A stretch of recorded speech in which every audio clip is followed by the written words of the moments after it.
Slovenci imamo radi žvižgače, sploh tiste iz tujine. Če pa pride do čivkanja pri nas, je stvar ponavadi obrnjena. Treba je najti barabo, ki izdaja. Uhajanje teh informacij in zaupnih podatkov in zaupnih dokumentov je škodljivo. Je škodljivo za tok preiskave, tudi izpostavlja določene preiskovalce, osebe, ki te preiskave aktivno upravljajo, in odtekanje teh informacij bo gotovo tudi policija preiskala in seveda po navodilih državnega tožilstva.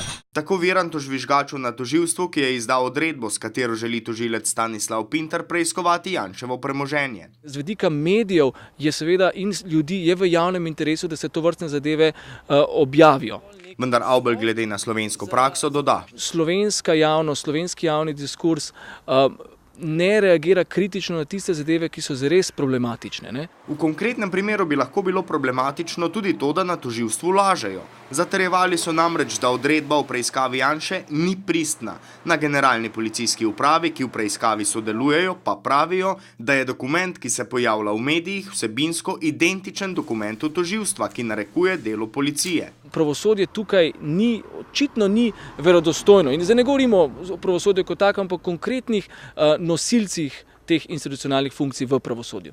Tožilstvo je treba pustiti pri miru in križati žvižgača, istočasno pa osvoboditi Assangea in ponuditi Snowdenu azil.